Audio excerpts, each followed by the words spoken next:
When you see that you have less money, you have to balance the budget to make it work. That's what every business in this city does. It's what every family in this city does. It's what this government should do. Denver's mayor announcing major cuts, furloughs, and potential layoffs for city workers today as the city looks to cut its general budget by 12%. That's more than what we saw during the pandemic when it was slashed by 10%.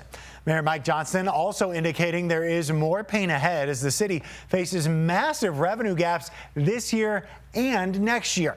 Your investigator Brian Moss has been working on these budget issues for weeks. Yeah, Brian joins us live in Denver tonight. So Brian, how deep is this hole?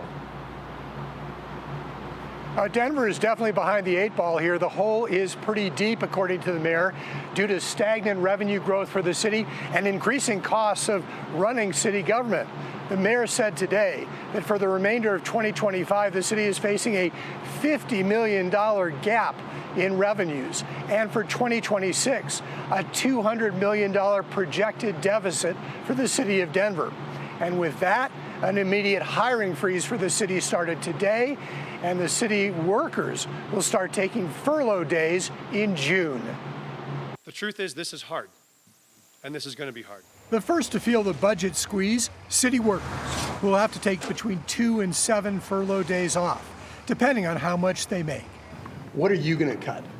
Well, I'm going to first take the most furloughs of any employee in the city. I mean, our senior appointees will. I'll take 7 furloughs. I'll write a check back to the city for those days. And then I'm going to look at every single dollar we spend in the mayor's office in terms of travel, in terms of food, in terms of contracts. So we'll look at all those.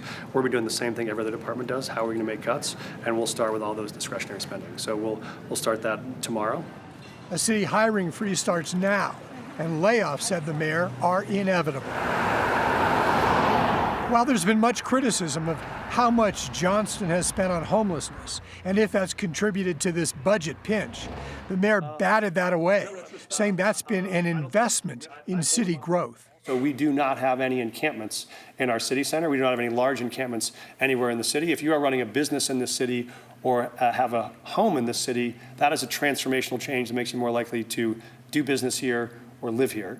Along the same lines, he was hopeful that revitalizing downtown will bring back visitors willing to spend money and buff up the city's bottom line. We have to do 2 things.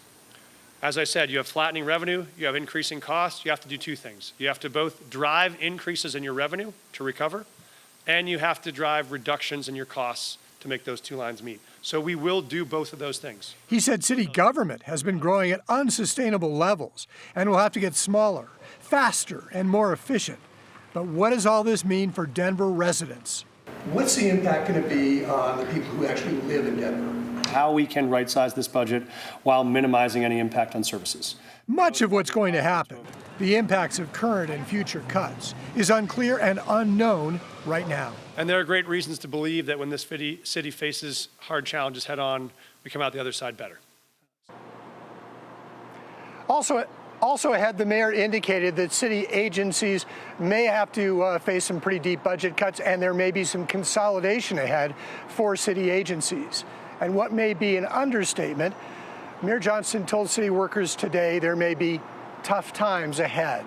Reporting live, I'm Brian Moss, covering Colorado First. All right, Brian, thank you.